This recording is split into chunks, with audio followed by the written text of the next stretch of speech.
Buenas, ¿cómo están? Ya un día domingo, pero bueno. Bueno, vamos a continuar entonces donde nos habíamos quedado. Recuerden que nosotros estamos estudiando hipotiroidismo, es decir, patologías que me produzcan la disminución de la síntesis de las hormonas tiroides T3 y T4. Ya habíamos dicho, ya habíamos hablado del hipotiroidismo primario, que es en el cual el órgano que está afectado es la glándula tiroides, ¿tá? Igual ahora lo vamos a repasar. Vamos a ver ahora vamos a continuar donde nos habíamos quedado. Fíjense que ahora tenemos que estudiar el hipotiroidismo secundario. Entonces, en el caso del hipotiroidismo secundario, fíjense que la alteración ahora se va a encontrar en hipófisis. Como yo les dije, para que se acuerden, vamos a ir subiendo. Tiroides, hipófisis, y el terciario va a ser, el problema va a estar en hipotálamo, ¿no es cierto? Entonces, en el hipotiroidismo secundario, como les dije, la alteración se va a encontrar en la hipófisis. ¿Cuál es la causa de esto? Vamos a decir que es un adenoma hipofisario, o sea, como ya habíamos estudiado cuando empezamos a ver hipófisis, un tumor cromófobo, es decir, las que empiezan a crecer son las células cromófobas. Recuerden que las células cromófobas no sintetizan ninguna hormona, así que por lo tanto, al crecer el tumor, lo que va a hacer es destruir a las células cromófilas, es decir, a las células que sí sintetizan algo, como por ejemplo las células tireótrofas. Entonces, si se destruyen las células tireótrofas, va a disminuir la síntesis de TSH y eso me va a llevar a que disminuya la síntesis de T3 y T4. En un ratito vamos a repasar el eje endocrino nuevamente y ahí vamos a ver por qué el laboratorio, o sea, el análisis de sangre, el perfil tiroideo, le podemos decir, se va a encontrar de esta manera. Fíjense que T4 libre, es decir, la T4 que está en plasma se va a encontrar disminuida. Luego, TSH también se va a encontrar disminuida y TRH puede estar normal o aumentada. En realidad, aumentada es lo más común o se puede encontrar normal. Enseguida vamos a ir a nuestro pizarrón y vamos a repasar el eje para ver por qué es así. ¿Tá? Y en tercer lugar, vamos a tener al hipotiroidismo terciario. Dijimos que en el hipotiroidismo terciario la alteración se va a encontrar en el hipotálamo. ¿Cuáles podrían ser las causas de esto? Podríamos tener que aparezca un hipotiroidismo terciario post-cirugía, puede ser post-radioterapia, o sea, pacientes que estén en tratamiento por algún cáncer y se haya hecho radioterapia, o puede ser que el paciente tenga un tumor a nivel del sistema nervioso central, o sea, algún otro tumor que me esté comprometiendo el hipotálamo. Entonces, ¿qué va a ocurrir en este caso? Se va a producir la destrucción de las neuronas hipotalámicas, por lo cual va a disminuir la síntesis de TRH. Si disminuye la síntesis de TRH, que es lo que comienza todo el eje hipotálamo, hipófisis, tiroides, por lo tanto va a disminuir la síntesis de TSH y esto me disminuye la síntesis de T3 y T4. ¿Ah? Así que por lo tanto en el perfil tiroideo, en el análisis de sangre, vamos a encontrar todas las hormonas disminuidas, tanto T4 libre como TSH como TRH. ¿Está? Entonces, cuando ustedes tengan en el examen un caso clínico, lo que van a tener que hacer es, obviamente, lo primero que van a mirar es si T3 y T4, o T4 en este caso, está disminuida, para decir que es un hipotiroidismo. Y después miren las otras hormonas para clasificar el tipo de hipotiroidismo. Así que vamos a ir a nuestro pizarrón y vamos a repasar cómo vamos a diferenciar las causas del hipotiroidismo. Habíamos visto en la clase de ayer que si el hipotiroidismo era primario, significaba que el problema estaba en la glándula tiroides, ¿tá? Por alguna de las patologías que habíamos dicho que era lo más común, tiroiditis de Hashimoto, o podía ser, por ejemplo, bocio coloide endémico o bocio coloide no tóxico. Entonces, por alguno de esos problemas, disminuía la síntesis de hormonas tiroides, fíjense, T3 y T4. ¿Ah? T4 es lo que se mide en plasma, ¿no es cierto? T3, al estar disminuida, había poco feedback negativo a hipófisis y a hipotálamo, y por eso TSH y TRH íbamos a encontrar aumentadas. ¿Tá? Así que T3 y T4 bajas, lo cual provoca aumento de TSH y de TRH. Eso fue lo que dijimos ayer. Vamos a ver ahora qué pasa en el hipotiroidismo secundario. En el hipotiroidismo secundario, ahora dijimos que el problema está más arriba. El problema está en hipófisis. Así que, por lo tanto, esperen que busco mi otro fibrón. Por lo tanto, entonces, si tenemos un tumor en la hipófisis que me está destruyendo a las células tirotrofas, eso me va a provocar entonces la disminución de la TSH. Al estar disminuida la TSH, no puede estimular a la tiroides, por lo tanto, disminuye la síntesis de hormonas tiroides T3 y T4. ¿Ya? Y por último, al estar disminuida T3, recuerden que no va a haber tanto feedback negativo.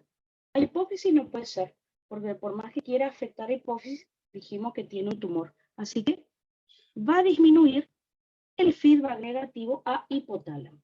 Así que, como está disminuida la T3, va a haber menos feedback negativo a hipotálamo. Por lo tanto, si la T3 no puede inhibir a tanto hipotálamo, por eso la TRH podría estar aumentada. O dijimos que podría estar normal, pero lo más común que podrían encontrar para diferenciar es que esté aumentada. Fíjense, en hipotiroidismo primario, T3 y T4 bajas, pero TSH y TRH altas. En el secundario, T3 y T4 bajas, TSH baja también, y TRH normal o aumentada. Fíjense que ahora estas dos son las que van a estar bajas. Y por último, en el hipotiroidismo terciario, vamos a decir que el problema, dijimos que estaba más arriba, en el hipotálamo. Entonces, ¿cuál es el problema acá? Dijimos por algún traumatismo, por radioterapia o por un tumor, el hipotálamo se van a ver afectadas sus neuronas, se van a destruir sus neuronas, por lo tanto no va a sintetizar TRH. Al no sintetizar TRH, no va a poder estimular a la hipófisis, por lo tanto la hipófisis tampoco va a secretar TSH. Y si la hipófisis no secreta TSH, no va a poder estimular a la tiroides, por lo tanto, disminuye la secreción de T3 y T4. Así que, fíjense, todas las hormonas, en este caso, van a estar disminuidas. Por más de que yo quiera tratar de que no haya tanto feedback y eso, de todas maneras, todas las hormonas se van a encontrar bajas. Entonces, repasando por último, en hipotiroidismo primario, T3 y T4 van a estar bajas, pero TSH y TRH van a estar aumentadas. En el hipotiroidismo secundario, T3, T4 y TSH bajas, pero TRH normal o aumentada. Y por último, en un hipotiroidismo terciario, todas las hormonas van a estar disminuidas. ¿Tá? Así que eso es lo que ustedes van a hacer en el caso clínico. ¿Por qué lo tienen que hacer así?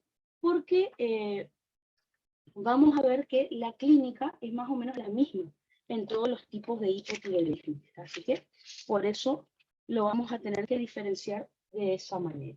Así que vamos a ver entonces ahora la clínica, los signos y síntomas que va a tener un paciente con hipotiroidismo. Así que ahí tienen todos los ejes que habíamos dibujado recién. Yo simplemente les quería mostrar todos juntos para que podamos diferenciar. Vamos a ver entonces ahora cuál es la clínica del hipotiroidismo. Como les dije, la principal función que tenían, en realidad antes de comenzar, yo les había dicho que si ustedes se acuerdan bien las funciones que tenían las hormonas tiroides, va a ser un poco más fácil de poder ver los síntomas que va a tener el paciente. Así que por lo tanto, entonces lo que vamos a hacer es recordar algunas de las funciones que tenían las hormonas tiroides. Recuerden entonces, la función más importante que tenían las hormonas tiroides, dijimos que era el metabolismo basal. ¿No? ¿Se acuerdan que estimulaba la síntesis de bombas de sodio, potasio, ATPasa? Eso me llevaba a que aumente el gasto de ATP y que las mitocondrias tengan que hiperplasearse o hipertrofiarse para compensar esta cantidad de ATP que se gastó. Así que sintetizaban mucha cantidad de ATP y eso me llevaba al metabolismo basal. Por otro lado, dijimos que la hipertrofia de las mitocondrias me llevaba al aumento de la producción de calor, lo cual también me aumenta el metabolismo porque me aumenta la permeabilidad de la membrana plasmática. Así que, ¿qué va a pasar en el caso de un hipotiroidismo? Está disminuido el metabolismo basal. Así que, por lo tanto, todos los órganos del cuerpo van a tener disminuido su metabolismo. En el caso del aparato digestivo, por ejemplo, habíamos dicho que disminuía el peristaltismo intestinal, por lo tanto, el paciente va a tener constipación o estreñimiento. O sea, van a pasar más de 3 días y el paciente entonces no va a poder ir al baño. En el caso del aparato cardiovascular, dijimos que iba a estar disminuida la frecuencia cardíaca. Es decir, que el paciente va a tener bradicardia. Y al disminuir la frecuencia cardíaca, disminuye el gasto cardíaco. Por otro lado, en el músculo estriado cardíaco dijimos que iba a disminuir la contractilidad, lo cual me disminuye el volumen sistólico y me disminuye el gasto cardíaco.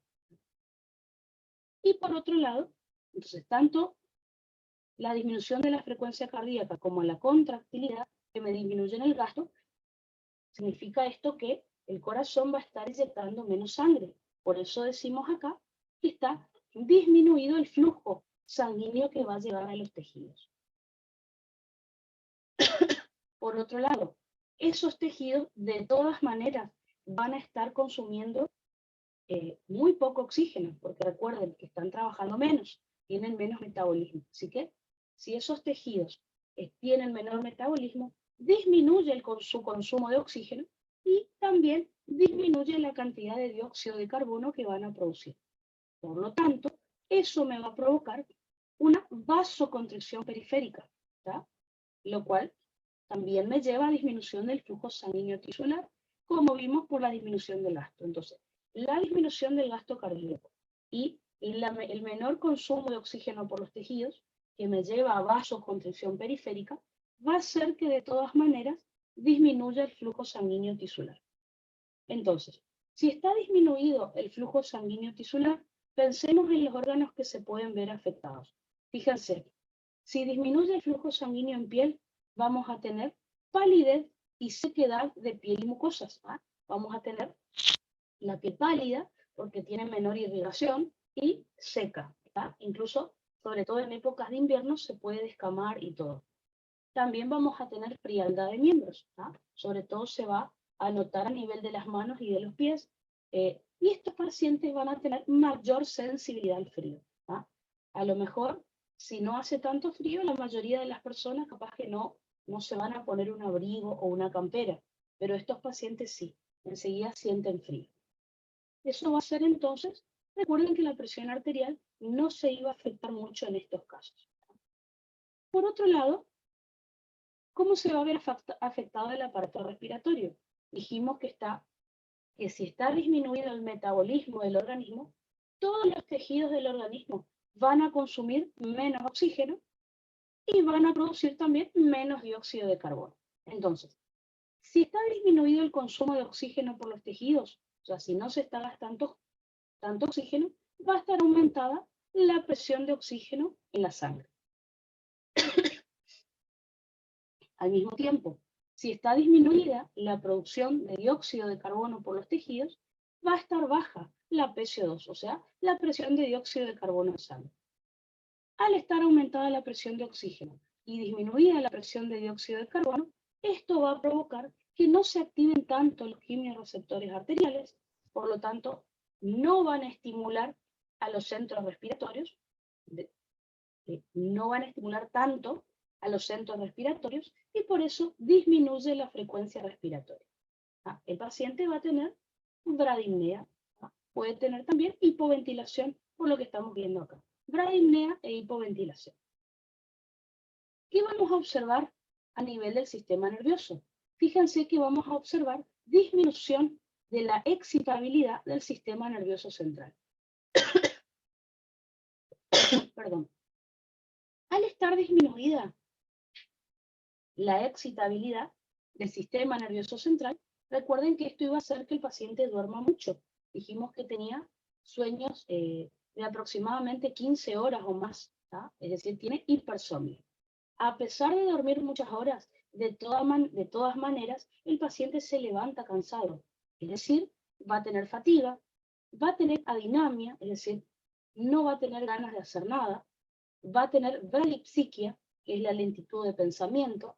Dijimos que, por ejemplo, si ese paciente es un estudiante, si le toca estudiar, le va a costar concentrarse, ¿ya? Y no va a poder memorizar cierta información, ¿no? O todo lo que, a lo mejor todo lo que le tomaba 4 horas en estudiar, ahora le va a costar el doble, sobre todo por la falta de concentración. Estas personas, si no están controladas, pueden tener depresión. Bueno, y el paciente también va a estar aletargado, va a estar más lento en todo su movimiento.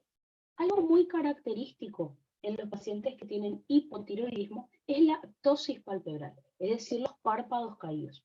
Recuerden que al estar disminuida la excitabilidad del sistema nervioso central, los nervios que controlan a los músculos extrínsecos del ojo también van a estar con disminución de la excitabilidad, así que el paciente por eso tiene los párpados caídos. O sea, tiene cara como de sueño, capaz que tenga sueño, pero también tiene cara como somnolienta por estos párpados caídos, ¿tá? ¿Cómo se va a ver afectado el metabolismo de las macromoléculas? Les recuerdo que una de las funciones que tenían las hormonas tiroides es estimular la síntesis proteica y, o sea, aumentar la síntesis proteica y aumentar el catabolismo proteico. Por lo tanto, en un hipotiroidismo va a estar disminuida la síntesis proteica. Por ejemplo, en el caso de la piel, que tiene mucha proteína, al disminuir la síntesis proteica, la piel va a estar seca y descamada. Además, a eso le agregamos que está disminuido el flujo sanguíneo en la piel y también contribuye a eso, ¿no? A que la piel esté seca y descamada.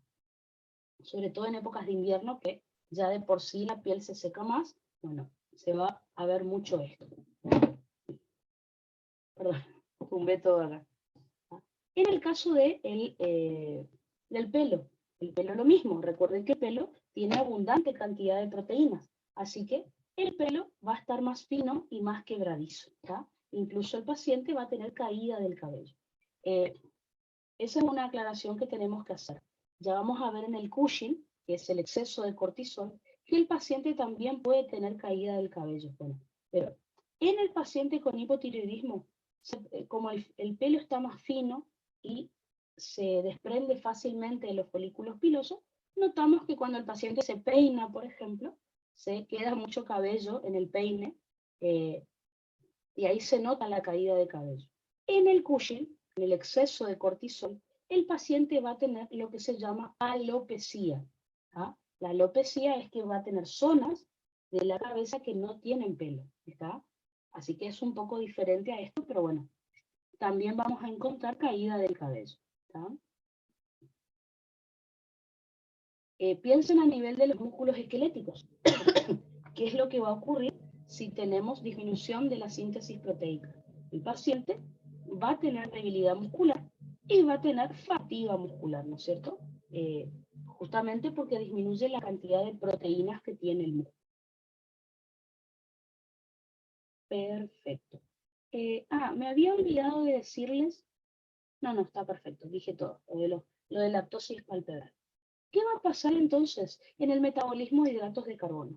Les recuerdo que una de las funciones de las hormonas tiroides era aumentar la captación de glucosa por los tejidos y su utilización, ¿no es cierto? Entonces, al haber hipotiroidismo, disminuye la captación de glucosa por los tejidos. Disminuye, si no se capta glucosa, disminuye la glucólisis y también disminuye la glucógenogénesis, es decir, disminuye la síntesis de glucógeno. Entonces, toda esta glucosa que no se está ni captando, ni utilizando, ni almacenando, va a quedar en sangre, por lo cual me va a aumentar la glucemia. Lo más característico de este paciente es que va a tener una hiperglucemia. Y eso es lo que vamos a tener que diferenciar, a que no sea una diabetes, por ejemplo, o que no sea, ¿se acuerdan? Una acromegalia o un gigantismo, un exceso de hormona de crecimiento recuerden que también producía hiperglucemia. Y ahora un déficit de hormonas tiroides también lo produce. Característica o un síntoma, o un signo muy importante que vamos a encontrar en estos pacientes es que se van a empezar a acumular mucopolisacáridos en el intersticio de las células. Recuerden que el intersticio es el espacio que hay entre las células y los vasos sanguíneos. Entonces, se van a empezar a acumular estos mucopolisacáridos. Estos mucopolisacáridos van a arrastrar agua y van a generar un edema, ¿tá? Pero el agua unida a esos mucopolisacáridos se va a convertir como en un gel, está como que se va a gelificar, por lo tanto el paciente va a tener un edema, o sea, extravasación de líquido hacia el intersticio, pero este líquido se va como a volver más denso y va a generar un edema más duro, ¿está? Un edema duro al cual le vamos a llamar mixedema, ¿está? Este mixedema entonces es un edema duro, que significa un edema sin fobia o con signo de Godet negativo, ¿está? Como lo habíamos estudiado en cardio. Es decir, cuando yo presiono sobre los miembros del paciente para ver si tiene edema, para ver si tiene el signo de Godet, no lo tiene. Sin embargo, sí tiene edema, es este edema duro llamado mixedema. Vamos a ver que en el hipertiroidismo también hay mixedema, pero es por otra causa. Le hubieran puesto nombres diferentes en realidad, porque este tipo de edema no es lo mismo que el del hipertiroidismo, ¿tá? Este mixedema, por ejemplo, puede aparecer en la cara o en otras partes del cuerpo. El del hipertiroidismo es solo pretibial, aparece en la parte anterior de justamente de la tibia, en las piernas, ¿tá? Pero bueno. ¿Qué va a pasar en cuanto al metabolismo de lípidos? Yo les había comentado que una de las funciones que tienen las hormonas tiroides es que estimula la lipólisis, ¿no es cierto? Bueno, al haber hipotiroidismo, entonces va a estar disminuida la lipólisis. Si está disminuida la lipólisis, el paciente va a empezar a tener acumulación de tejido adiposo, es decir, va a empezar a aumentar el peso corporal, lo cual puede generar sobrepeso u obesidad. Y por otro lado, van a estar disminuidos los ácidos grasos en sangre. Como yo les dije hace un ratito, acuérdense que las hormonas tiroides, una de sus funciones era la síntesis proteica, ¿tá? Dijimos que en el hipotiroidismo está disminuida la síntesis proteica. Bueno, una de las proteínas que se va a sintetizar en menor proporción son los receptores de LDL. Entonces, si disminuye la síntesis de receptores de LDL, disminuye la captación del colesterol entonces por los tejidos. Si disminuye la captación de colesterol, todo ese colesterol va a quedar aumentado en sangre, es decir, aumenta la colesterolemia. Por lo tanto, el paciente va a tener una hipercolesterolemia, o sea, una dislipemia, que hay que tratar de diferenciar que sea por la dieta o, por ejemplo, que sea hipercolesterolemia familiar, por ejemplo. Por otro lado, imagínense si disminuyen la cantidad de receptores de LDL en los ovarios y los testículos, ¿no? Esto me va a provocar la disminución de la captación de colesterol en esos órganos, lo cual disminuye la síntesis de hormonas sexuales. ¿Qué va a provocar esto en la mujer? Dijimos que la mujer podía producir menorragia, que es la disminución del volumen menstrual, polimenorrea, menorragia, que es el aumento del volumen menstrual, polimenorrea, que es el aumento de la duración de la menstruación, la paciente menstrua más días que lo normal, y disminución de la libido. Y en el hombre también, entonces, vamos a observar disminución de la libido. Por otro lado, recuerden que en el hipotiroidismo primario iba a estar disminuida T3 y T4, pero aumentada TSH.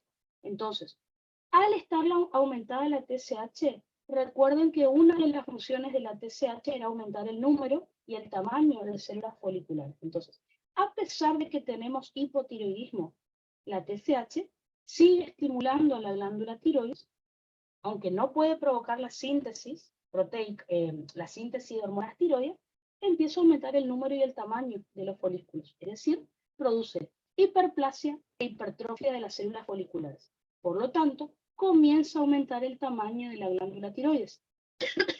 A eso se le denomina bocio.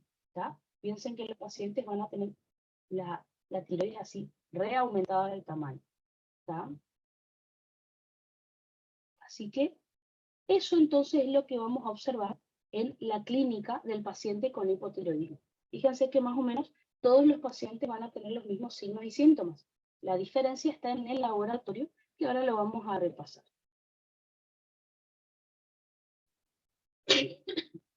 Entonces, ya lo vimos hace un rato, lo que íbamos a ver en el perfil tiroideo. ¿Ya? Es decir, le vamos a sacar sangre al paciente y vamos a dosar estas hormonas que estuvimos repasando. Pero vamos a repasar de vuelta. Entonces, fíjense, en cuanto al diagnóstico, como les dije, en el laboratorio vamos a hacer un perfil tiroideo, es decir, vamos a dosar T4 libre, TSH y TRH. Recordemos que en el caso de la TRH, es decir, la tiroliberina, puede estar aumentada en un hipotiroidismo primario y secundario y va a estar disminuida si es hipotiroidismo terciario. Esto es para repasar lo que ya habíamos visto hace un ratito. En el caso de la TSH, va a estar aumentada en un hipotiroidismo primario, pero puede estar disminuida en el hipotiroidismo secundario y en el terciario. La T4 libre, es decir, la T4 que está disuelta en plasma, obviamente si me da disminuida, con eso diagnosticamos, ¿no es cierto?, un hipotiroidismo. ¿Ah? Y, perdón, también podemos dosar en el paciente los anticuerpos, es decir, anticuerpos contra, o sea, anti-tiroperoxidasa y anticuerpos anti-tiroglobulina. Si alguno de estos dos anticuerpos los encontramos aumentados en sangre, eso me estaría diciendo que el paciente tiene una tiroiditis de Hashimoto, o sea, dentro del hipotiroidismo primario, dijimos que era la causa más común. Aparte del laboratorio, esto es lo que generalmente se le hace a la mayoría de los pacientes, otro de los estudios que podemos realizar es una gammagrafía tiroidea. La gammagrafía tiroidea es un método de diagnóstico por imágenes, en donde al paciente se le inyecta un marcador o un indicador radiactivo, o sea, sería como un método de contraste, podríamos decir, para evaluar el funcionamiento de la glándula tiroides. Entonces, ¿en qué va a consistir esta gammagrafía tiroidea? Se le va a administrar al paciente, se le va a inyectar yodo radiactivo. El paciente lo va a consumir, el paciente va a consumir yodo por vía oral. Se va a esperar en realidad no es por vía oral, es intravenosa. Vamos a corregir acá, no, es por vía intravenosa. Le inyectamos al paciente yodo radiactivo. Vamos a esperar 4 a 6 horas a que el yodo se distribuya uniformemente en la sangre y que luego las células de los folículos tiroides capten este yodo. Y ahí realizamos la gammagrafía. ¿Cuáles son los resultados que podemos obtener? Se supone que si la glándula tiroides está sana, digamos, si no tiene ningún problema, todas las células foliculares van a captar la misma cantidad de yodo porque no hay ningún problema. Entonces, vamos a ver que el color de la glándula tiroides va a ser más o menos, va a ser de manera uniforme en la gammagrafía. Toda la glándula tiroides va a tener el mismo color. ¿No? Ahora, como les puse acá, la gammagrafía siempre salen como en colores grises. ¿tá? Entonces, en la imagen normal, toda la tiroides va a aparecer de un color más gris parejo, ¿tá? Y no va a haber áreas ni más claras ni más oscuras, ya que hubo captación de yodo en toda la glándula. ¿tá? Por otro lado, tenemos el hipotiroidismo. ¿tá? En el caso del hipotiroidismo, el paciente va a presentar lo que se llaman nódulos fríos o nódulos hipocaptantes. ¿Qué significa eso? Que va a haber, usted imagínense que el paciente tiene hipotiroidismo, ¿qué significa? Que algunas partes de la glándula no va a sintetizar hormonas tiroides. Y si no sintetiza hormonas tiroides, no va a captar tanto yodo. Entonces, hay zonas de la glándula tiroides que no van a captar tanto yodo y a esas zonas les llamamos nódulos fríos, o también llamados hipocaptantes. ¿Cómo lo vamos a ver esto en la imagen? Vamos a ver algunas regiones que se van a encontrar más claras que el resto de la glándula, ¿está? Porque no han captado, no han absorbido yodo.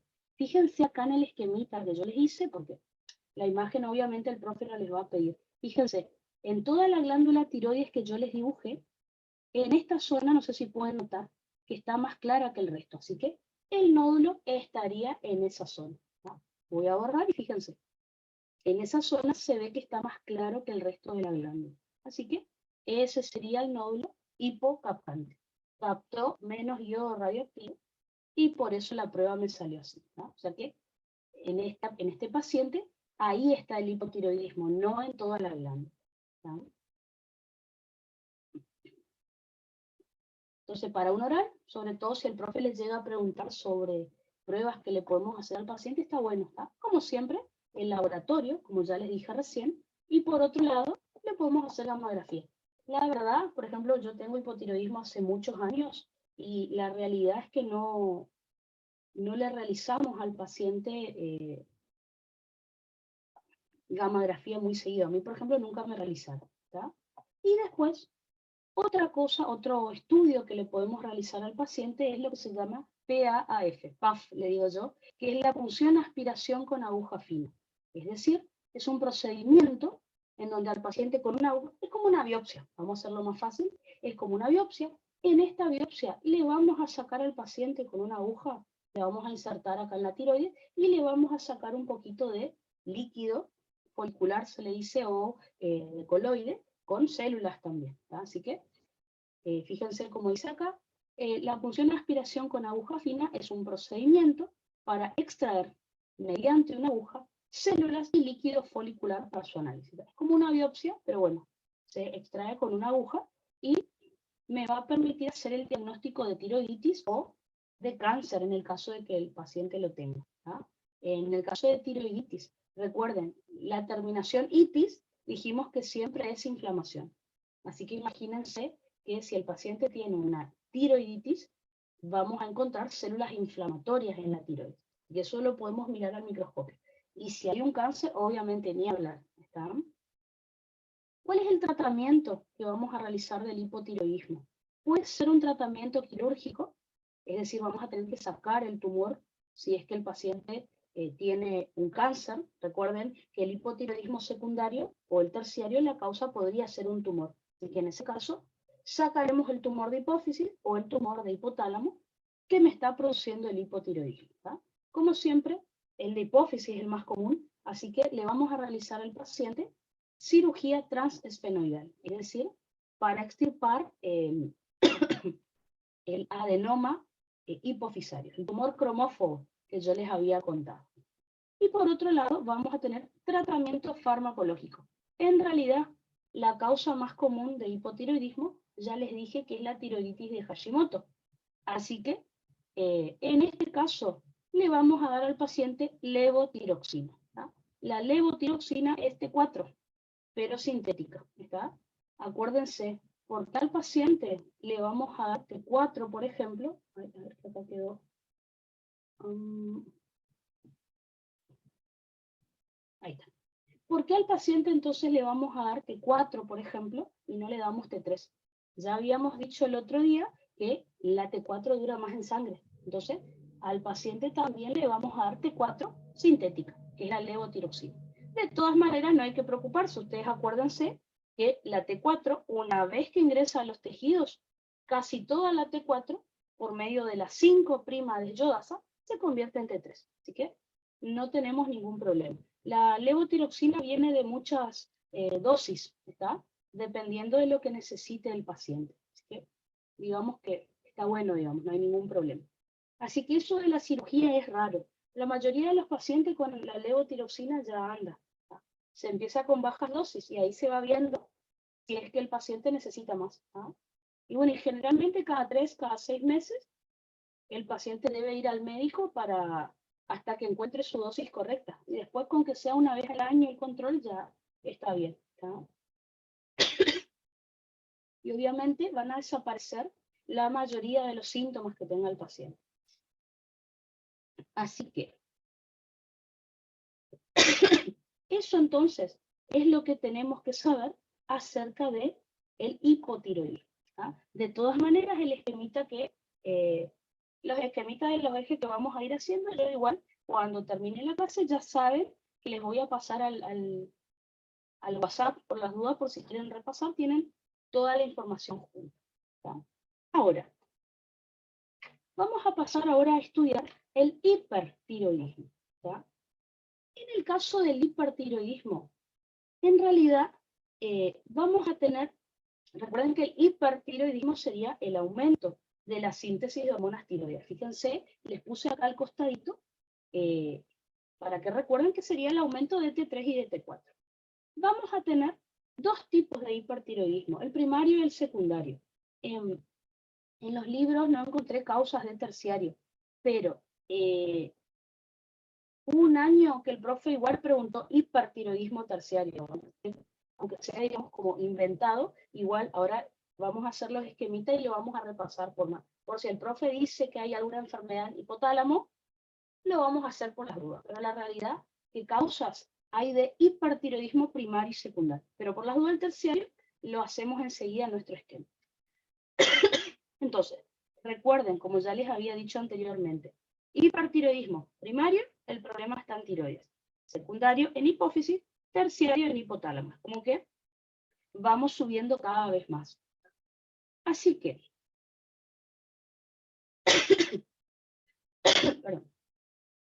En el caso del hipertiroidismo primario, la dijimos recién que la alteración se va a encontrar en la glándula tiroides. ¿Cuál va a ser la causa de este hipertiroidismo primario? Vamos a tener la enfermedad de Graves-Basedow, o también llamada tirotoxicosis o bocio coloide tóxico. Recuerden que en la clase anterior, la clase de ayer, nosotros habíamos estudiado el bocio coloide no tóxico. Recuerden, el bocio coloide no tóxico es hipotiroidismo. Esto es, el bocio coloide tóxico es hipertiroidismo. ¿Tá? Ojo con el nombre nada más, pero bueno, son dos enfermedades diferentes. La enfermedad de Graves es una enfermedad autoinmune también, al igual que la tiroiditis de Hashimoto. Así que las dos principales causas, ya sea de hipo o hiper, son enfermedades autoinmunes. Es lo que más se ve hoy en día. Entonces, en esta enfermedad se forman anticuerpos contra el receptor del TSH. Y acá está el problema por el cual nos podemos confundir en el examen. Uno siempre piensa que el anticuerpo se va a unir al receptor y lo va a destruir inmediatamente. En este caso no. Estos anticuerpos que se forman se llaman inmunoglobulinas tiroestimulantes, es decir, inmunoglobulinas estimulantes de la tiroides. Con eso ya les estoy dando una pista. Fíjense que la sigla con la que la pueden encontrar es TSI, ¿tá?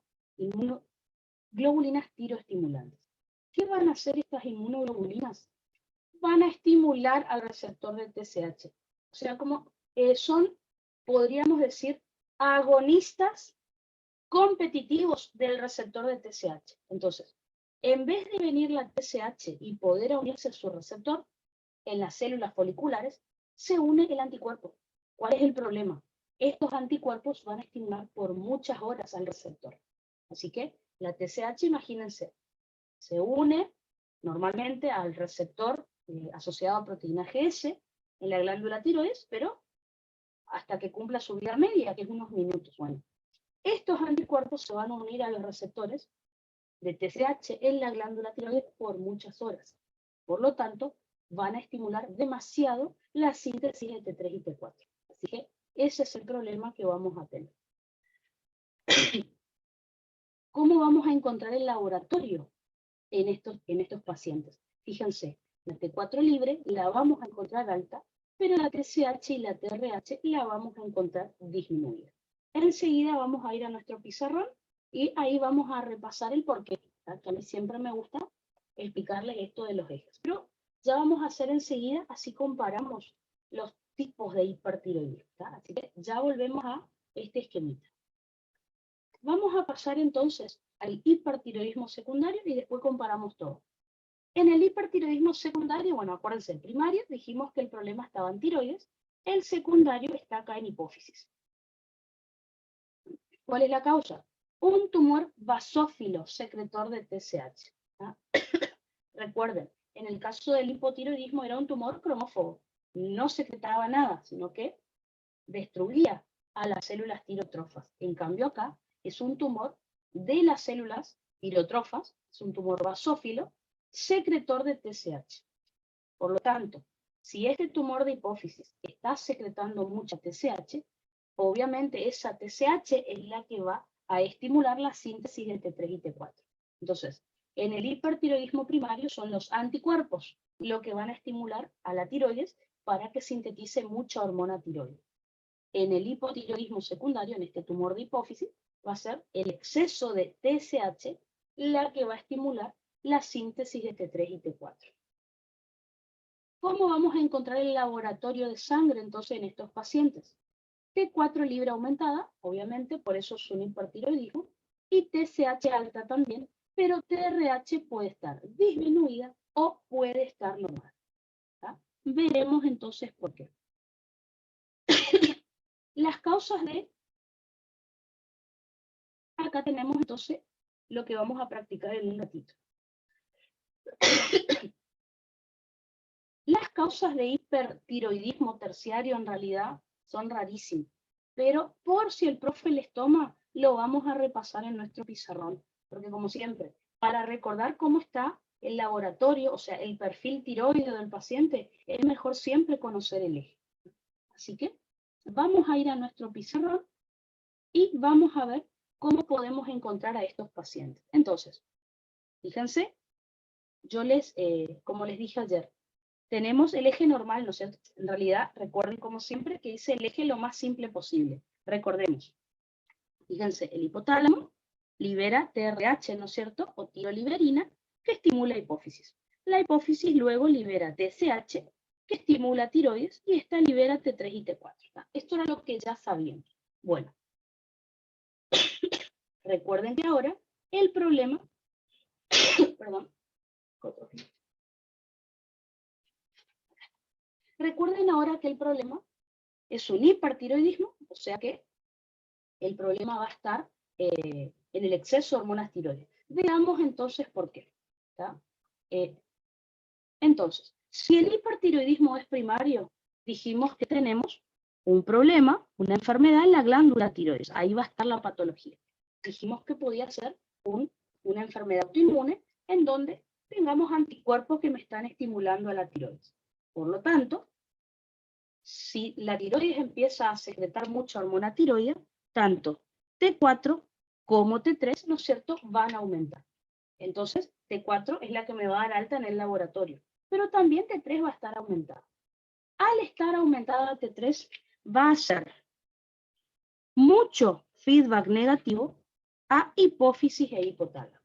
¿Tá? Es decir, hay un exceso o un aumento del feedback negativo. Entonces, recuerden, si aumenta el feedback negativo, es por eso que al inhibirse mucho hipófisis e hipotálamo, disminuye la TRH y disminuye la TSH. Así que por eso es que tenemos T3 y T4 aumentadas, pero TSH y TRH disminuidas. La tiroides está sintetizando mucha hormona tiroidea y eso me hace demasiado feedback negativo hacia hipófisis y hacia hipotálamo. Ahí me doy cuenta entonces que el paciente tiene un hipertiroidismo primario. Vamos a ver entonces cómo encontraríamos el laboratorio de un paciente en un hipertiroidismo secundario. Dijimos que en el hipertiroidismo secundario el problema está en hipófisis, ya no está en tiroides. Entonces, ¿cuál dijimos que era el problema? La hipófisis tiene un tumor de las células tirotrofas, es decir, un tumor basófilo. Este tumor basófilo está secretando mucha TSH, así que la historia comienza acá. Hay un exceso de la secreción de TSH. Al haber mucha TSH, estimula mucho a la glándula tiroides, por eso aumenta la síntesis de hormonas tiroides. Fíjense, por eso T4 libre la vamos a encontrar aumentada en el laboratorio de sangre. Obviamente vamos a nombrar también al T3. Al haber mucha T3, va a ser mucho feedback negativo. Si queremos hacer feedback negativo a hipófisis, no vamos a poder, porque recuerden que los tumores no respetan los feedback, pero sí vamos a hacer feedback negativo a hipotálamo. A hipófisis no, porque el tumor no respeta feedback, pero vamos a hacer exceso de feedback negativo a hipotálamo. Si hago demasiado feedback negativo a hipotálamo, lo más común es que la TRH esté disminuida. O podría llegar a estar normal, pero lo más común es que esté baja.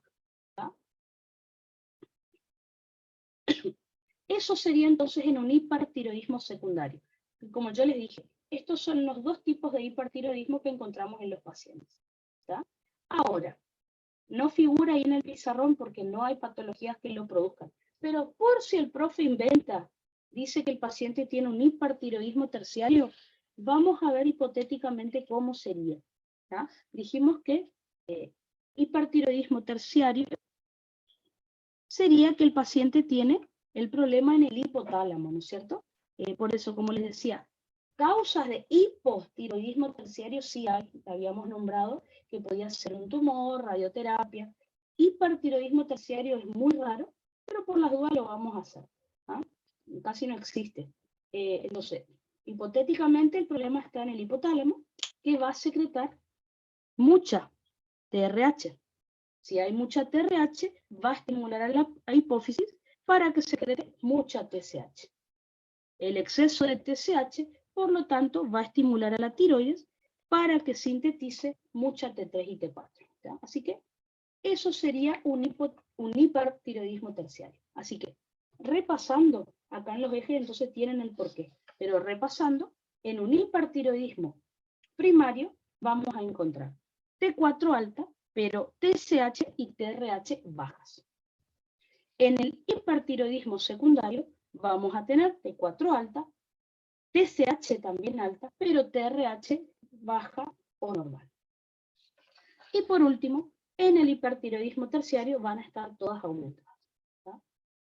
Como yo les decía, en el laboratorio es donde van a identificar estas patologías, porque en la clínica, los signos y síntomas, vamos a ver que son todas iguales. ¿No? El paciente viene con los mismos síntomas. Le hago un análisis de sangre, que es este perfil tiroideo, y ahí identifico qué tipo de hipo o qué tipo de hipertiroidismo va a presentar el paciente. ¿tá? Y van a ver que el profe eso hace en el caso clínico. La clínica es siempre la misma, que es la que vamos a ver enseguida. Luego miro el laboratorio y ahí identifico, seguramente, primario o secundario lo más común, en hiper, ¿tá? En hipotiroidismo sí, el profe ha tomado primario, secundario, terciario, ha tomado los tres. Así que eso es lo que van a encontrar en un casito clínico. Así que, miren que apago mi luz acá. Perfecto. Veamos entonces cuál es la clínica que va a tener un paciente que tiene hipertiroidismo. Como yo les había dicho, si ustedes recuerdan cuáles son las funciones que tienen las hormonas tiroides, imagínense que si el paciente tiene hipotiroidismo, van a estar disminuidas esas funciones. Si el paciente tiene hipertiroidismo, van a estar aumentadas. Así que, ¿cómo va a ser la clínica de un hipertiroidismo? Recuerden que va a estar aumentado el metabolismo basal. Dicho de otra manera, acuérdense que aumenta la síntesis de bombas de sodio potasio ATPasa. Eso hace que se gaste mucho ATP y que provoca que las mitocondrias tengan que hacer hipertrofia e hiperplasia para sintetizar todo ese ATP que se gastó. Y el aumento de la síntesis de ATP es lo que me lleva a justamente el aumento del metabolismo basal. Dicho de otra manera, las actividades de todas las células del organismo va a estar más aceleradas. ¿no? Así que, recordemos lo que dijimos en la clase de ayer. En el aparato digestivo, entonces, ¿qué vamos a tener? Si está aumentada la actividad del aparato digestivo, va a estar aumentado el peristaltismo intestinal, lo cual me va a provocar diarrea. O sea, los movimientos de transporte que tiene el tubo digestivo son demasiado rápidos y las células del intestino, sobre todo, los enterocitos, no alcanzan a absorber toda el agua y todos los nutrientes. Así que, por eso el paciente tiene diarrea. ¿Qué vamos a encontrar en el caso del aparato cardiovascular? Recordemos, En el nódulo sinusal del corazón dijimos que estaba aumentado el automatismo, es decir, está aumentada la frecuencia cardíaca. Así que es muy común que el paciente tenga taquicardia, ¿tá? Eso es bastante común. En el caso del músculo estriado cardíaco, fíjense que va a estar aumentada la contractilidad, es decir, el músculo cardíaco se va a contraer más, digamos. Recuerden que eso me aumenta el volumen sistólico y me aumenta el gasto cardíaco. Así que está aumentada la frecuencia cardíaca y está aumentado el volumen sistólico. Ya sabemos que ambas situaciones me van a aumentar el gasto cardíaco, es decir, aumenta el flujo sanguíneo hacia los tejidos. ¿Por qué? Porque el corazón está bombeando más sangre. Eso por un lado. Por otro lado, recuerden que dijimos recién que está aumentado el metabolismo basal. ¿Qué va a estar pasando en los tejidos? Todos los tejidos del organismo van a estar,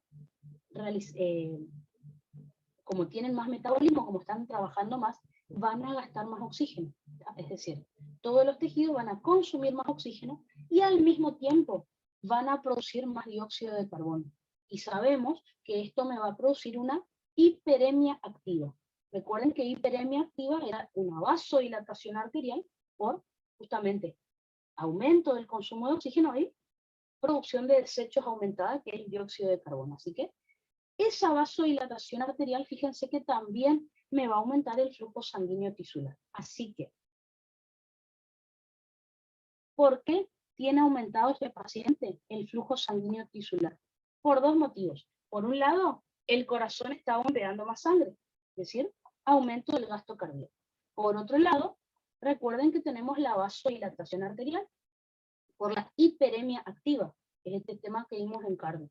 Recuerden entonces que al hacer vasodilatación disminuyen las resistencias periféricas totales y aumenta el flujo sanguíneo. Así que por estos dos motivos está llegando más flujo sanguíneo a los tejidos.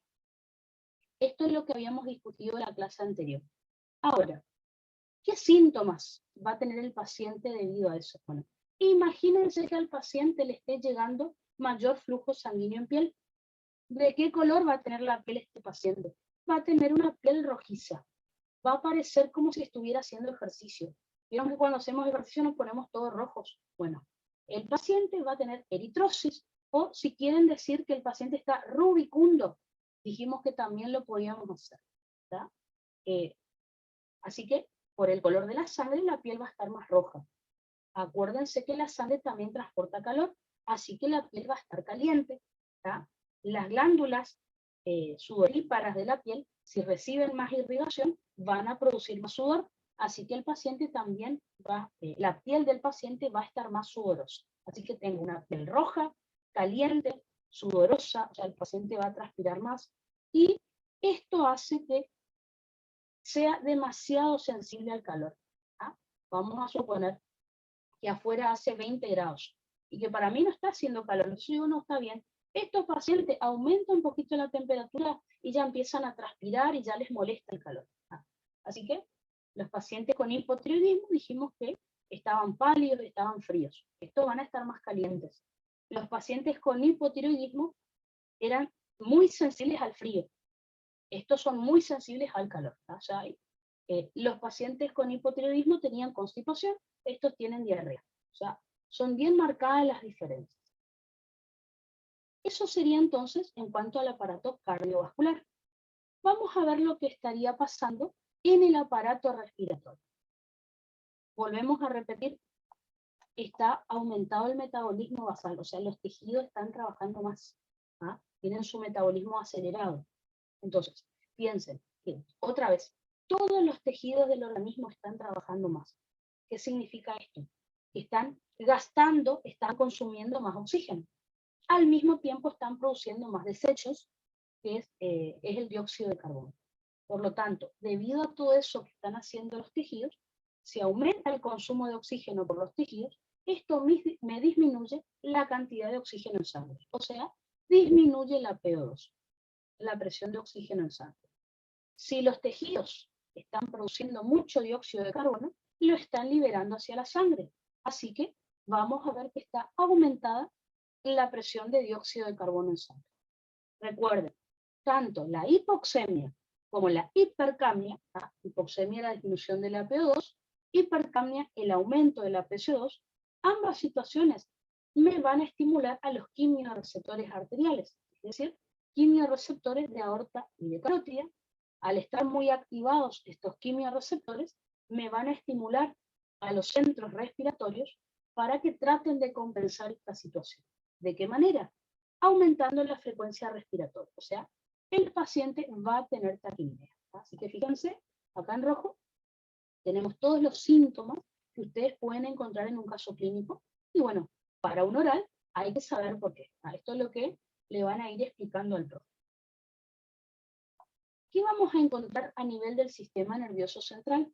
Habíamos dicho que está aumentada la excitabilidad del sistema nervioso. Así que, imagínense las neuronas de la corteza cerebral del paciente, pensando en todo momento, el paciente, su mente trabajando en todo momento. A esa persona le va a costar conciliar el sueño, no va a poder dormir, así que va a tener insomnio. Otra cosa que va a tener el paciente son temblores finos, es decir, las neuronas de su sistema nervioso, las neuronas motoras, van a estimular mucho a los músculos, así que el paciente va a temblar. Fíjense que ahí dice temblores finos. ¿Qué significa eso? El paciente no va a tener Parkinson, no va a estar. ¿Tá? El paciente tiene temblores finos, capaz. Entonces, si ustedes miran a simple vista, no ven que el paciente está temblando. Entonces, ¿qué van a hacer para ver si tiene temblores o no? Le van a decir que agarre una hoja con sus manos, ¿tá? Así de esta manera. Y ahí se va a notar, ¿tá? A lo mejor a simple vista el paciente veo que no tiembla, pero con la hoja sobre sus manos veo que la hoja se mueve un poquito, ¿tá? Vamos a suponer así, ¿tá? Apenas. Entonces me doy cuenta que el paciente está temblando. A lo mejor también, cuando esté en la consulta, el paciente va a estar muy inquieto, ¿tá? Una persona que no se puede quedar quieta, cambia cada rato de posición en la silla, tiene las piernas inquietas, si está con una lapicera, a lo mejor de esas que se pueden apretar, está taca, taca, taca, o sea, se nota que el paciente está inquieto de alguna manera, o si no, con las piernas inquietas, ¿tá? No puede parar de mover las piernas, así que eso, bueno, y con la prueba de la hoja, van a ver que el paciente tiene temblores muy, muy finos, no se notan a veces a simple vista. El paciente va a estar fatigado, ¿por qué? Y bueno, imagínense que no pudo dormir, así que va a estar cansado, esto le va a provocar cierta irritabilidad, así que probablemente esté en mal humor, enojado, tenga ansiedad, ¿está? Tenga pensamiento disociado. Recuerden que el pensamiento disociado, a veces el paciente va a estar pensando una cosa y va a estar tratando de decir otra, todo eso se va a mezclar, así que puede ser que las frases que él diga estén entrecortadas, no terminan la frase que ya comienza otras. Si ese paciente justo es un estudiante, al estar estudiando, a lo mejor parece que estudia más rápido las cosas, pero esas cosas, esa información que está estudiando el paciente, solo queda almacenado en la memoria a corto plazo, ¿está? No puede pasar a largo plazo, así que quizás al otro día ya no se acuerde más lo que estaba estudiando, ¿está? Lo que trató de memorizar. O si no, la atención enseguida se desvía para otro lado. Está estudiando el paciente y enseguida ya empieza a mirar otra cosa. Puede llegar a tener calambres. Recuerden, puede llegar a tener tetania por sumación temporal. Imagínense que los nervios acá van a estar estimulando mucho a los músculos. Si los nervios estimulan demasiado seguido a los músculos, pueden llegar a provocar tetania, por ejemplo. No es lo más común, pero puede pasar. Algo muy característico, y lo vamos a ver en la cara del paciente, en las facies. Recuerden, en el hipotiroidismo, el paciente tenía los párpados caídos, algo así. ¿Está? Así lo van a notar, la cara hinchada, como la cara con sueño. En el hipertiroidismo, todo lo contrario. Van a encontrar al paciente con los ojos súper abiertos. ¿Está? El paciente, ya les voy a explicar esto, tiene exoftalmos con lagoftalmos. ¿Está? Ya lo vamos a dibujar, pero es muy característico. Vamos a decirlo así de fácil, parece que el paciente tiene cara sorprendida, así. Entonces, hipotiroidismo, el paciente está con los ojos como los párpados caídos, tiene ptosis palpebral. En el hiper, el paciente está así, ¿tá? Tiene exoftalmos y lagoftalmos. ¿Tá? El exoftalmos es la protrusión ocular, ¿tá? El globo ocular está más hacia adelante que lo normal. Incluso ahora les dibujo para que les sea más fácil de recordar. Supera el borde de los párpados, así que el paciente cuando duerme va a tratar de cerrar los ojos, pero los ojos no se van a cerrar bien, porque los párpados no alcanzan a tapar ese ojo que está protruyendo. ¿Tá? Por otro lado, el paciente al tener exoftalmos, eso le va a provocar lagoftalmos. Lagoftalmos, ven, no sé si ustedes notan acá, que la parte de la esclerótica, la parte blanca de mi ojo, normalmente la ven a los costados nomás. Ahora, fíjense si yo hago esto. ¿Ven que están viendo ahora la parte de arriba, blanca de mi ojo? Bueno, eso es lagoftalmo, cuando se ve la parte superior e inferior de la esclerótica, que si miran, con mi tamaño de ojos normal, digamos, no lo vería. Así que, si queremos hacerlo más fácil, entonces, les hago un pequeño dibujito para que no se olviden. Esperen que prendo mi luz. Que es la diferencia entre exoftalmos y lagoftalmos. Yo creo que el profe les pregunte, pero como para que les quede más claro nomás. Entonces, fíjense. Imagínense que ustedes están mirando al paciente así de costado. ¿Ah? Entonces, este sería entonces, acá teníamos el párpado superior del paciente con la pestaña, acá tenemos el párpado inferior, ¿ven? Y acá, lo normal entonces es esto. Este es el globo ocular, ¿no es cierto? Globo ocular del paciente. Lo normal es que el globo ocular no sobrepase los párpados. ¿Ven? Acá tenemos el párpado con las pestañas. ¿Tá? Lo normal es que el globo ocular no sobrepase los párpados. Ahora, si el paciente tiene exoftalmos, va a pasar esto. Si lo miran de costado, ¿ven? El globo ocular protruye por delante, ¿ven? De los párpados. Esto es exoftalmos. ¿Tá? Y obviamente, ¿cómo lo ven de frente a esto? Lo ven al paciente con esa cara de susto, porque tiene los ojos como más saltones, digamos, si lo decimos así fácil. Por otro lado, ¿qué sería el lagoftalmos? Si ustedes lo miran al paciente de frente, lo normal, ¿no es cierto?, es que vean esto, ¿no es cierto? Lo normal es que solo vean, esta sería la esclerótica, la parte blanca del ojo. Vamos a suponer que este paciente tiene ojos azules. Entonces, lo normal es que vean esto, ¿tá? Los colores de la pupila, los colores del ojo del paciente, y al lado la esclerótica de color blanco. Eso es lo normal. ¿Qué van a observar en un lagoftalmos? Por el exoftalmos, ustedes van a observar esto. ¿Tá?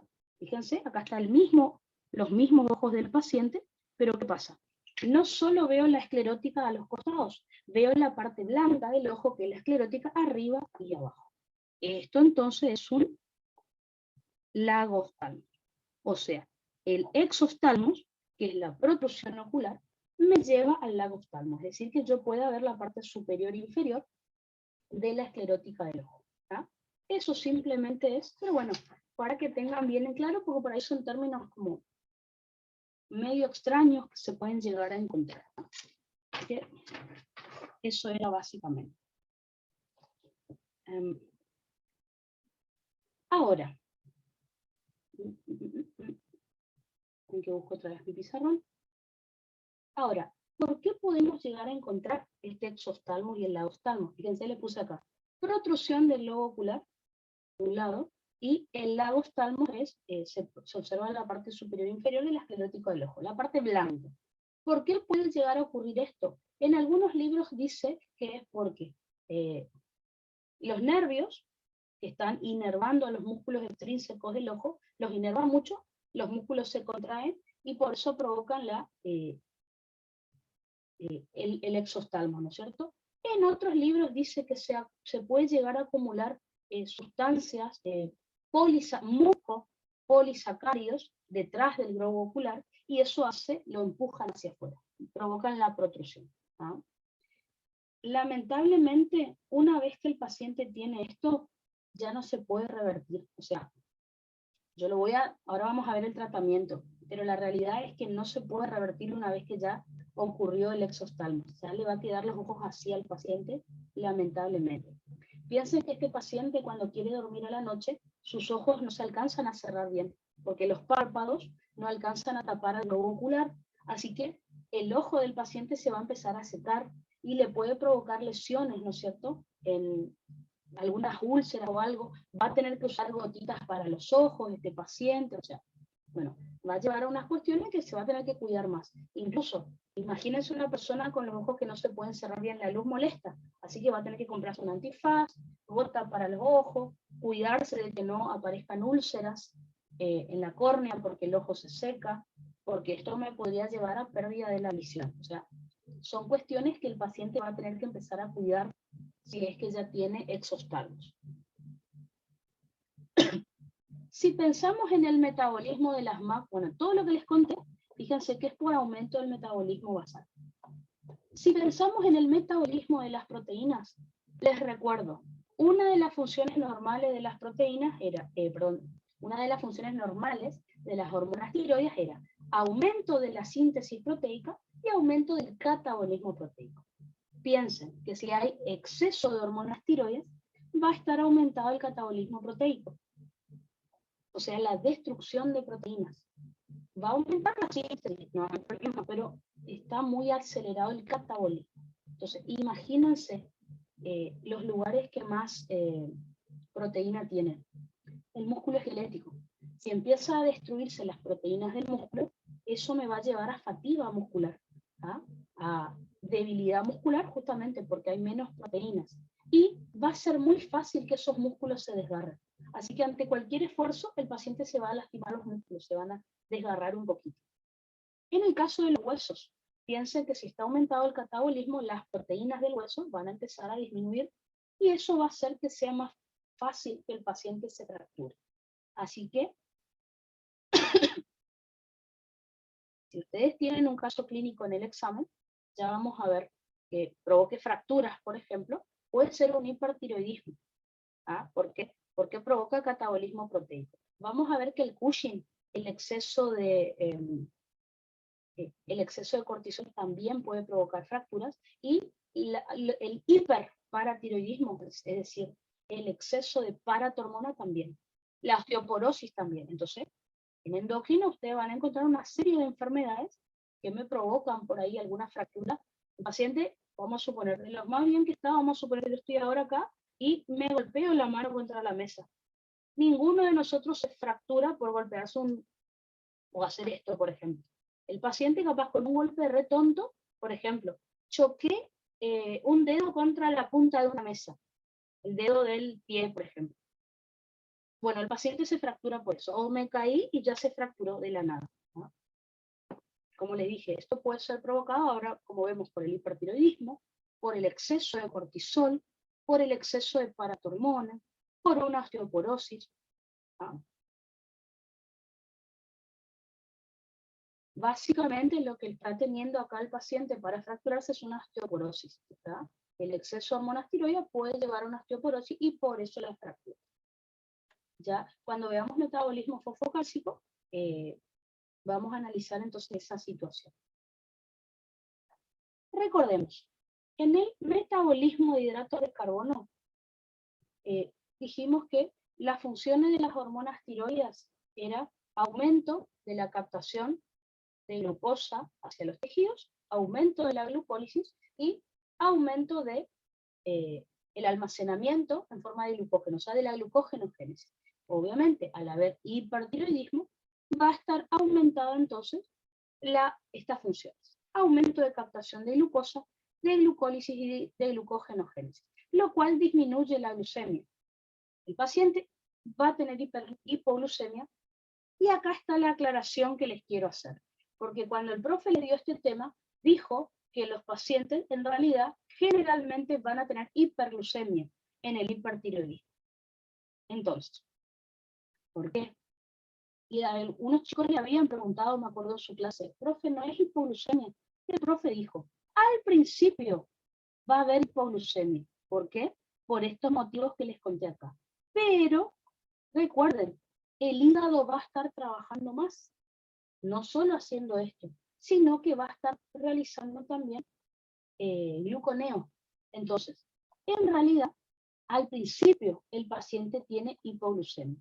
El profe aclaró en clase que a la larga el paciente termina teniendo hiperglucemia. ¿Está? Así que ojo con eso, porque es lo que el profe dijo. Entonces, al principio, hipoglucemia, porque estas son las funciones entonces que tienen las hormonas tiroides. Pero luego, como el hígado está trabajando mucho haciendo gluconeogénesis, termina aumentando la glucemia. ¿Está? Así que cuidado con eso, de última le explican las dos cosas al profe. Al primero hipoglucemia, pero a la larga el síntoma, o sea, la alteración que más va a predominar es la hiperglucemia. ¿No? Por eso, si leen el Constanzo van a encontrar tal cual yo les dije, pero es cierto que después a la larga el paciente va a tener hiperglucemia por aumento de la gluconeogénesis en el hígado y ha aumentado su metabolismo, así que va a sintetizar mucha glucosa y eso provoca la hiperglucemia. Es como que la gluconeogénesis es más alta que la capacidad que tienen los tejidos de utilizar la glucosa. Por eso la hiperglucemia termina predominando, ¿no? Porque el profe esto lo aclaró en clase, ¿no? ¿Qué va a pasar en el metabolismo de lípidos? Recordemos que yo les había contado que las hormonas tiroides estimulan la lipólisis. Así que imagínense, exceso de hormonas tiroides me va a aumentar mucho la lipólisis, o sea, se va a degradar mucho la masa grasa en tejido adiposo. Así que va a disminuir el peso corporal. Puede ser que el paciente sea delgado o con peso normal. Piensen por qué. El paciente puede ser delgado por esto que les digo, por aumento de la lipólisis. Pero piensen, si el organismo del paciente está teniendo mucho metabolismo, le va a dar más hambre. Piensen que este paciente, su cuerpo va a gastar mucho nutriente y le va a dar más hambre. Entonces, puede ser que el paciente esté delgado, por esto que les dije, del aumento de la lipólisis, ¿no es cierto? ¿Ah? Pero puede ser que esté con peso normal. Con sobrepeso no, el hipertiroidismo no produce sobrepeso, pero peso normal porque el paciente va a tener mucho hambre también, porque su metabolismo está acelerado. Entonces, peso normal o delgado. Obviamente, con esto no estoy diciendo que hay pacientes con hipertiroidismo que no haya pacientes con hipertiroidismo gordos, obviamente, ¿está? Por ejemplo, yo hace un rato les conté que en el hipotiroidismo lo más común es el aumento de peso. Yo tengo un amigo en particular que tiene hipotiroidismo y es delgado, delgadísimo, pero bueno, ahí también intervienen las causas genéticas, ¿no? Pero una persona generalmente en el hipotiroidismo generalmente aumenta de peso y generalmente en el hipertiroidismo disminuye de peso. Es lo más común, pero bueno, tenemos otra situación. Hace un rato yo les había contado que una de las funciones de las hormonas tiroides es el aumento de la síntesis proteica. También aumenta el catabolismo, que es lo que vimos recién, ven acá. Pero aumentada la síntesis, en una de las proteínas que se nota mucho el aumento de la síntesis es en los receptores de LDL, que son proteínas. Entonces, si están aumentados la síntesis de receptores de LDL, los tejidos, como por ejemplo el hígado, va a captar más colesterol. Por lo tanto, el colesterol en sangre del paciente va a estar disminuido. Imagínense los ovarios y los testículos que capten también más colesterol. Esto me va a provocar el aumento de la síntesis de hormonas sexuales. Que dijimos, en la mujer se va a producir oligomenorrea o amenorrea. Recuerden que amenorrea es cuando ya pasaron más de 3 meses y la paciente no menstrua todavía. Y oligomenorrea es cuando ya pasaron más de 28 días o un mes, que es más o menos lo que suele durar más o menos un ciclo menstrual, y la paciente no menstrua. O sea, imagínense que yo les digo, bueno, hace 2 meses que la paciente no menstrua. Eso sería oligomenorrea. Ahora, si la paciente le dice, doctor, usted sabe que hace 4 meses que no menstrua, ya es amenorrea, porque ya pasaron los 3 meses. Esa es la diferencia. En el caso del hombre, recuerden que vamos a tener impotencia sexual. O sea, la libido está bien, el paciente tiene deseo sexual, pero no tiene erección. Eso es lo que pasa en el caso del hombre. Ahora, yo les había contado en el hipotiroidismo que el paciente iba a tener, en el hipotiroidismo, que el paciente iba a tener bocio, es decir, aumento del tamaño de la glándula. Bueno, en el hipertiroidismo también puede tener bocio. O sea que la glándula tiroides aumentada de tamaño no es solo del hipo o solo del hipertiroidismo. ¿Tá? Entonces, si hay aumento, si se estimula mucho el receptor de TSH, por favor corrijan acá, dijimos que esto ocurre tanto en el hipertiroidismo primario como en el secundario. ¿Tá? En el hipertiroidismo primario dijimos que era un anticuerpo el que estimula mucho a la glándula tiroides, que son las inmunoglobulinas tiroestimulantes. En el hipertiroidismo secundario es la propia TSH que está secretando el tumor de la hipófisis el que estimula a la glándula tiroides. Así que en estos dos casos, tanto en el primario como en el secundario, si las células de la tiroides se están estimulando demasiado, recuerden que ¿qué es lo que provocaba la TSH, el receptor de TSH? Además de la síntesis de hormonas tiroides, recuerden que les dije que producía hiperplasia e hipertrofia, aumento del tamaño del número y aumento del tamaño y del número de las células foliculares. Así que, si se está estimulando mucho el receptor de TSH, va a empezar a aumentar el tamaño de la glándula por hiperplasia e hipertrofia de las células foliculares. ¿Ah? A eso se le llama bocio. Si el paciente tiene bocio, o sea, si aumenta el tamaño de la glándula tiroides, esa glándula tiroides va a recibir más irrigación y esa irrigación va a generar en esa zona flujo sanguíneo turbulento. Por lo tanto, si ustedes apoyan un estetoscopio en el bocio de este paciente, probablemente escuchen un soplo. ¿Ah? Imaginen tener un soplo acá en la tiroides, es rarísimo. Bueno, en el hipertiroidismo, el flujo sanguíneo, y aparte, imagínense, vamos a sumar todo. El paciente tiene bocio, perfecto. Ya dijimos que tenía, ven acá, aumentado el flujo sanguíneo tisular, o sea, tiene aumentado ya el flujo sanguíneo, y dice que ya podría ser turbulento. Y encima, la glándula está aumentada de tamaño, aumentó su irrigación, su vascularización, más el flujo sanguíneo que ya dijimos que está aumentado, eso va a generar un soplo. O sea, no estamos acostumbrados a que el paciente tenga un soplo en el cuello, es rarísimo. Pero bueno, es común, un soplo tiroideo.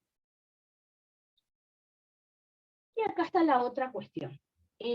Se vio que en los pacientes con hipertiroidismo, o sea, la verdad es que no les puedo explicar bien todavía, porque es algo que todavía se está estudiando.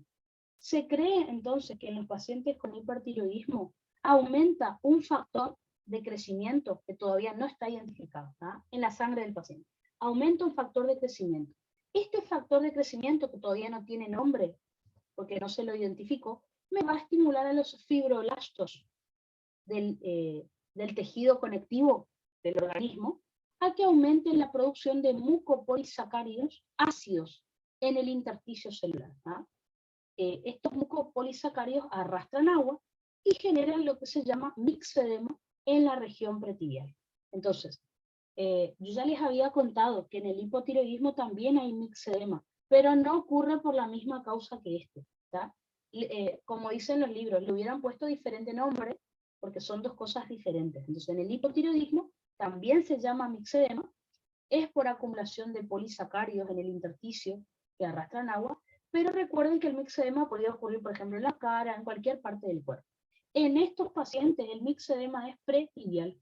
O sea, en la parte de adelante de la pierna se acumulan estos mucopolisacáridos, se cree que es por esto, y la parte de adelante de la pierna del paciente empieza a cambiar de color por el edema, obviamente. Acuérdense que el mixedema, habíamos dicho en cardio, que es un edema duro. Dijimos que es un edema sin fobia o con signo de Godet negativo. ¿Tá? ¿Recuerden? Cuando hacíamos la maniobra de Godet, imagínense que la hacen en la tibia del paciente, no va a dejar esa depresión que era la fobia. Sin embargo, el paciente tiene edema, ¿tá? Un edema duro. Así que, tanto en el hipo como en el hipertiroidismo hay mixedema, por motivos diferentes. Ahora, si tuvieran que elegir la más correcta, lo más el mixedema es más característico en el hipertiroidismo que en el hipo. En el hiper es re común. Encuentro un mixedema y seguramente es un hipertiroidismo. ¿Tá? Pero bueno, ambos se llaman mixedema, no ocurren por lo mismo. Bueno, ahí está el problema y todavía se está estudiando el porqué. ¿Tá? Como que no le encuentran bien todavía la explicación a ese mixedema pretibial. Perfecto, entonces. Entonces, como les decía, todos los tipos de hipotiroidismo, perdón, todos los tipos de hipertiroidismo van a tener la misma clínica, los mismos síntomas. ¿Cómo van a hacer la diferencia? Con los ejes que estuvimos estudiando hace un rato, es decir, con el laboratorio. Así que, ¿cómo vamos a hacer el diagnóstico de hipertiroidismo? Lo vamos a hacer con un laboratorio de sangre, ¿está? Es decir, le vamos a sacar sangre al paciente y vamos a ver el perfil tiroideo, así se llama, o sea, todas las hormonas que estuvimos estudiando. Entonces, en el caso de la TRH, recuerden, si la TRH estaba disminuida, esto ocurría en un hipertiroidismo primario y secundario. La TRH alta podría ser un hipertiroidismo terciario, que recuerden, no hay causa de esto, pero bueno, por si el profe les pregunta, podría ser. La TSH dijimos que iba a estar disminuida en un hipertiroidismo primario, pero iba a estar aumentada en el hipertiroidismo secundario y terciario, ¿no? La T4 libre, recuerden que es la T4 que está en plasma, la que se mide en sangre, está aumentada, me está indicando que es un hipertiroidismo y puedo dosar en sangre también los anticuerpos, las inmunoglobulinas tiroestimulantes, o sea, las TSI, que si están aumentadas, sé que el paciente tiene enfermedad de Graves, o sea, óseo coloide tóxico o tirotoxicosis, como ustedes le quieran llamar. Otro estudio que se le puede hacer al paciente, que es medio raro, pero lo vamos a hacer igual, acá, es la gamografía tiroidea. Acá no les puse cómo se hace porque ya lo dimos. Recuerden que en la gamografía le voy a inyectar en sangre al paciente, le voy a inyectar yodo radiactivo. Voy a esperar que ese yodo se distribuya en la sangre, sea captado por las células foliculares de la tiroides y luego hago la gamografía. O sea, que es un método por imágenes y se supone que tengo que ver, ¿no es cierto?, la tiroides. Si el paciente está sano, recuerden que la tiroides se tiene que ver del mismo color, ¿tá? Ahora, en el paciente con hipertiroidismo va a haber zonas de la tiroides que se van a ver más oscuras que el resto de la tiroides. ¿Qué quiere decir esto? Se ven más oscuras porque captaron más de este yodo radiactivo. ¿Por qué captaron más yodo? Porque tienen más actividad. Es decir, si ven acá el dibujito que yo les hice, tengo toda la tiroides, una zona, por ejemplo, acá, que veo que está más oscura que lo habitual. ¿Ah? Puede ser una zona pequeña, puede ser, por ejemplo, una zona así, no sé, grande. Bueno, a esa zona le vamos a llamar nódulo caliente o hipercaptante. ¿Ah? Entonces, ¿por qué esa zona se ve más oscura? Porque captó más yodo. Y captó más yodo porque está sintetizando más hormona tiroides. Así que en la gamografía tiroidea, recuerden que en el hipotiroidismo se observan nódulos fríos o hipocaptantes, que no captan tanto yodo. En el hipertiroidismo se observan nódulos calientes o hipercaptantes, o sea, regiones de la tiroides más oscuras que el resto, ya que se absorbió más yodo y porque hay más metabólico, más síntesis de hormonas tiroides. O puede ser que toda la tiroides esté así. Acá, por ejemplo, estamos observando que el hipertiroidismo está en esa zona. Puede ser una zona más grande, puede ser toda la tiroides. Les puse un ejemplo nada más. ¿Qué tratamiento entonces vamos a realizar en estos pacientes? Si el paciente tiene un tumor de hipófisis, por ejemplo, ¿se acuerdan? El tumor basófilo, secretor de TSH, vamos a extirpar el tumor. Recuerden que vamos a tener que hacer cirugía transesfenoidal, o sea, lo vamos a hacer a través de la nariz. Y acá está lo que al profe le gusta preguntar, que es el tratamiento farmacológico. ¿Ah? En el caso del tratamiento farmacológico, acá está la pregunta de examen. Al paciente, había una pregunta de examen, fíjense las últimas de tiroides que les pasé, había una pregunta de examen que un paciente tenía hipertiroidismo, ¿no es cierto? Y le íbamos a tratar con yodo radioactivo. Aparecían, ¿saben cuál era el tema? Aparecía, en el tratamiento aparecía yodo, aparecía, no sé qué otra droga, aparecía propiltiuracilo, por ejemplo, y fíjense que los dos están acá. El profe considera que en un hipertiroidismo el yodo sería lo más potente para tratar al paciente. Es yodo radioactivo. ¿Ah? Pero bueno, uno diría, ¿cómo le vamos a poner al paciente yodo radioactivo para tratar un hipertiroidismo? Hay algunos tipos de hipertiroidismo que se tratan así. ¿Ah? Así que una de las drogas que podemos usar es yodo radioactivo. le vamos a inyectar eso al paciente en la tiroides. Recuerden, el exceso de yodo inhibe a la tiroperoxidasa. ¿Se acuerdan cómo se llamaba esto? El efecto Wolff-Chaikoff. Entonces, el efecto Wolff-Chaikoff que les expliqué ayer, dijimos el exceso de yodo inhibe al NIS y inhibe a la tiroperoxidasa. Si se inhibe al NIS, se disminuye la captación de yodo. ¿tá? Y por otro lado, dijimos que inhibía a la denilato ciclasa, donde actuaba la TSH. Por eso, no se activaba la proteína A, no se activaba la TPO. Así que el exceso de yodo, por el efecto de Wolff-Chaikoff, inhibe la TPO, por eso disminuye la síntesis de T3 y T4. Grandes dosis de yodo me van a producir este efecto a largo plazo y disminuye la síntesis, va a disminuir el tamaño de la glándula también. Hay que tener cuidado con no provocarle un hipotiroidismo al paciente. ¿Ah? Tratando el hiper le provocamos un hipo. Bueno, eso es lo que hay que tener cuidado. Eso entonces es yodo que le vamos a inyectar al paciente. Podemos utilizar pastillas también, como por ejemplo, bueno, en este caso no es pastilla, iones tiocianato y perclorato, también le podemos inyectar al paciente. ¿Qué hacen los iones tiocianato y los iones perclorato? Inhiben de manera competitiva al NIS, o sea, al cotransportador sodio-yodo. ¿Qué significa inhibición competitiva? Que compite con el yodo por su sitio en el NIS. Entonces, si yo le inyecto al paciente, por ejemplo, iones tiocianato, en vez de ingresar sodio con yodo a la célula folicular, ingresa sodio con tiocianato, por ejemplo, o sodio con perclorato, que obviamente eso no me sirve para hacer síntesis de hormona tiroides. Entonces, si disminuye la captación de yodo, porque está entrando tiocianato o perclorato, bueno, si no se capta yodo, disminuye la síntesis de hormonas tiroides. ¿no? Y acá sí podemos usar pastillas, como por ejemplo el propiltiouracilo, o PTU, y el metilmercaptoimidazol, es decir, el MMI, o más conocido como metimazol. En el caso del propiltiouracilo, o PTU, inhibe a la tiroperoxidasa. Recuerden, la tiroperoxidasa participaba en todas las fases de la síntesis de hormona tiroides. Así que disminuye yodación acá no va. Es oxidación, ¿no es cierto? Está mal. ¿no? Disminuye la oxidación, que era la primera fase de la síntesis. Después disminuye la organificación o yodación, ahí sí, y disminuye el acoplamiento. Las tres fases. Oxidación, organificación y acoplamiento. Las tres fases de la síntesis de hormonas tiroides, y por eso disminuye la síntesis. Por favor, acá es oxidación, no es yodación, que me equivoco.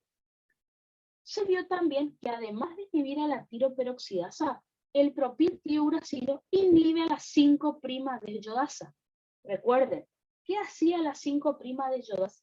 Convertía T4 en T3 para que la T3 pueda actuar en los tejidos. Así que, si está inhibida la 5' de yodasa, la T4 no se va a convertir a T3. Así que disminuye la acción de la T3. O si no, piénselo de otra manera. Si está inhibida esta enzima, la 5' de yodasa, va a quedar predominando la otra, la 5 de yodasa. Y recuerden que eso convierte la T4 a T3 reversa, que también tiene menos actividad. Entonces, si yo inhibo la 5' de yodasa, disminuye la conversión de T4 a T3. No se va a convertir a T3. ¿Y qué hacemos con esa T4? Bueno, se convierte en T3 reversa, que ya dijimos que no tiene mucha afinidad por los tejidos. Está bueno. En el caso del metilmercaptoimidazol, es decir, el metimazol, inhibe a la TPO, es decir, inhibe otra vez acá la yodación, no. La oxidación, nuevamente, inhibe la oxidación, la organificación y el acoplamiento, o sea, las tres fases de la síntesis de hormonas tiroides, y por eso disminuye la síntesis. Así que, para mí, el propiltiouracilo es la droga, si fuera a tomar pastillas, es la droga que elegiríamos, porque inhibe a la TPO y a las 5' de yodasa. ¿está? Ahora, el tratamiento más potente, y van a ver que el profe eso consideró como la correcta, es el yodo radiactivo. ¿está? Así que sería lo más potente. Después, si no está yodo, sí, elijan el PTU, que es lo que más se suele utilizar. ¿está?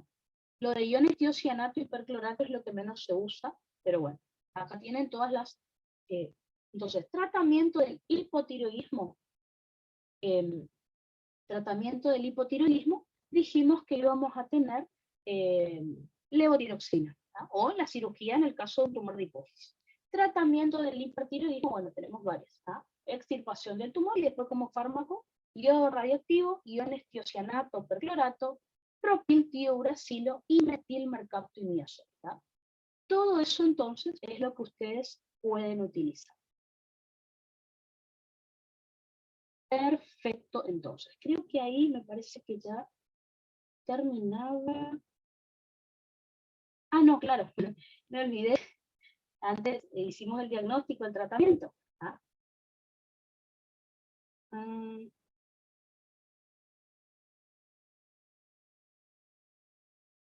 Creo que puse 2 veces el diagnóstico, el tratamiento. Sí, estoy pensando que acá está.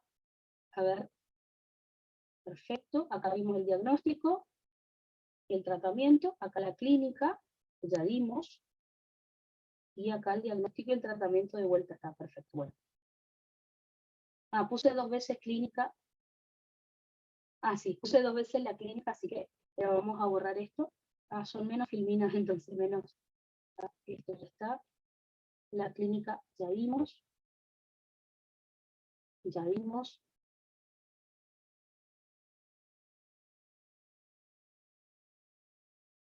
Ahí está. Ya vimos entonces la clínica. Esperen que se ve que puse malos las filminas, digamos. Ya vimos la clínica, ya vimos el tratamiento. Perfecto. Ahí está. Ahora sí entonces.